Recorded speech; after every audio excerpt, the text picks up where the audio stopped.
Dag studenten van de Nederlandse taal. Vandaag gaan we iets doen, iets moeilijkers voor niveau B2, namelijk beknopte bijzinnen. Als jij niet weet wat beknopt is, geen probleem. Ik hoop dat jij weet wat een bijzin is. En als je dat niet weet, ook geen probleem, want we gaan het samen doen.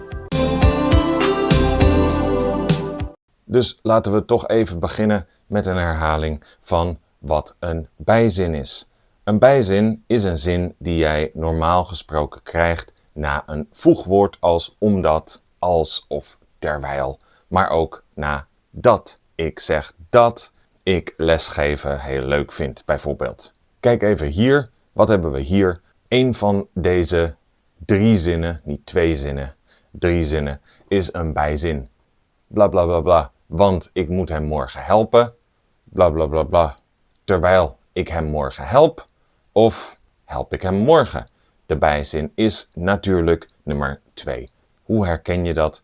Je ziet niet alleen het voegwoord terwijl, maar je ziet ook dat het werkwoord achter in de zin staat. En bij een bijzin moeten alle werkwoorden naar achter in de zin. Ja, dus nog even waarom? Omdat alle werkwoorden, in dit geval 1 maar dat kan ook met meerdere. Hè? Als ik zeg, terwijl ik hem morgen moet helpen, alle werkwoorden naar achteren.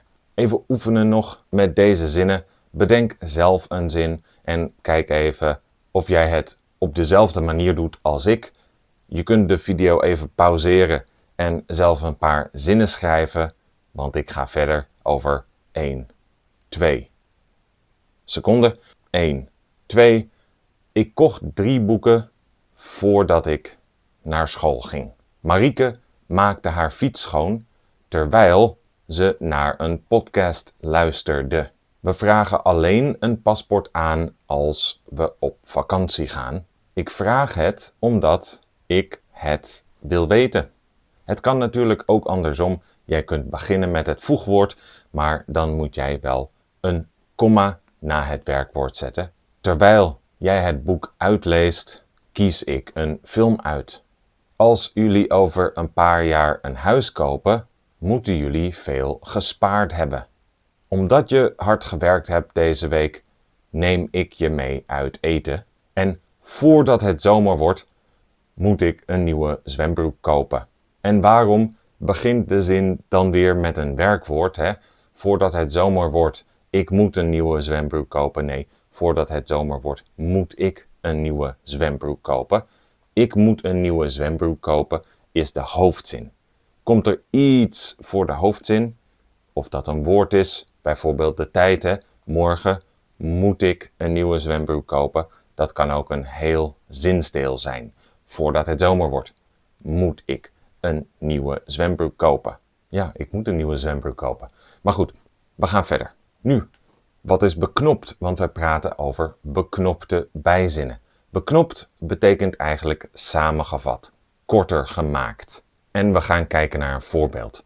Ik hoop dat ik hem morgen zie, is de normale zin met het voegwoord dat. Ik hoop dat ik hem morgen zie. Als ik deze korter maak, dat kan. Wat doe ik dan? Dan gaat dat en ik weg. En aan het einde zeg ik niet zie, maar te zien.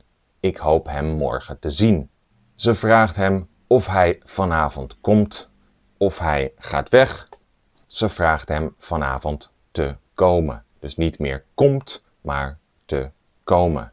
Je gebruikt het hele werkwoord, het infinitief. Jullie denken dat jullie klaar zijn. Haal het voegwoord dat weg, jullie weg. Jullie denken klaar te zijn. Ik hoop dat dit niet te moeilijk is, maar ik geef je nog een paar voorbeelden van zinnen waar dit niet kan. Je kan dit niet doen als een persoon uit de zin deze actie niet zelf doet. Hier kan het niet.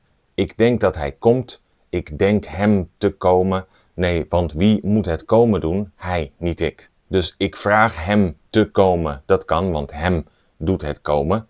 Maar niet, ik denk hem te komen. Dat kan niet. Ze zegt dat het eten lekker is. Ze zegt het eten lekker te zijn. Nee, want zij is niet lekker. Het eten is lekker. Wij vinden dat het koud is. Wij vinden het koud te zijn kan niet, want wij doen niet het koud zijn. Geen persoon in de zin doet het koud zijn. Dat kan niet. Maar wat kan dus wel? Ik denk dat ik ga. Ik denk te gaan. Dat kan, want wie gaat? Ik ga. Ze zegt dat zij het eten lekker vindt. Ze zegt het eten lekker te vinden. Dat kan, want wie doet het vinden? Zij. Ze zegt dat het eten lekker is. Ze zegt het eten lekker te zijn. Nee, dat kan niet, want dat doet het eten, dat doet zij niet. En wij vinden dat het koud is. We vinden het koud te zijn kan niet. Wat kan wel? Wij verwachten dat we het koud gaan krijgen. Wij verwachten het koud te gaan krijgen. Want wie krijgt het koud? Wij. Nu weer even een oefening. Ik geef jou de antwoorden over een paar seconden. Maar denk eerst zelf even na. Pauzeer. En we gaan verder. De antwoorden zijn hier. Ik verwacht dat ik hem morgen zal zien. Ik verwacht hem morgen te zullen zien. Ze denkt dat ze boodschappen moet doen. Ze denkt boodschappen te moeten doen. Jullie geloven dat jullie op tijd gaan zijn. Jullie geloven op tijd te gaan zijn. We zeggen dat we nog veel moeten leren. We zeggen nog veel te moeten leren. Henk verwacht dat hij binnenkort een promotie krijgt.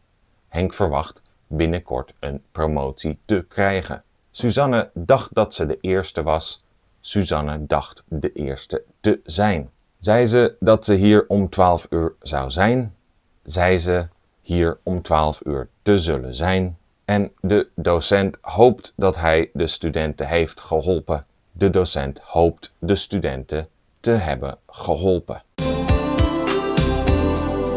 En nu nog even een oefening andersom. Ik wacht ook even totdat jij deze hebt gedaan. Hè? Dus dit gaat van de beknopte bijzin. Probeer weer de zin met het voegwoord te maken. Het voegwoord te maken. Ik wacht even. De antwoorden zijn: ze hoopt veel te gaan verdienen, wordt ze hoopt dat ze veel gaat verdienen. Ik denk voor mijn verjaardag een fiets te krijgen, wordt ik denk dat ik voor mijn verjaardag een fiets krijg. We zeggen nog veel te moeten doen. We zeggen dat we nog veel moeten doen. Hij verwacht volgend jaar met pensioen te gaan. Hij verwacht dat hij volgend jaar met pensioen gaat. Henk zegt 2 huizen te hebben. Henk zegt dat hij 2 huizen heeft. Denkt hij deze zomer veel geld te zullen verdienen? Denkt hij dat hij deze zomer veel geld gaat verdienen? Of veel geld zal verdienen? Zei ze wat later te zijn? Zei ze dat ze wat later gaat zijn? Mijn zoon zei een nieuwe computer te willen hebben. Mijn zoon zei dat hij een nieuwe computer wil hebben. Oké, ik hoop dat jij deze antwoorden goed had. Waarom doen wij dit? Waarom gebruiken wij beknopte bijzinnen om het iets korter te maken wanneer dat kan? Heb jij vragen over andere grammatica? Laat het mij weten. Misschien kan ik daar ook een video over maken. Maar dit was het voor deze week.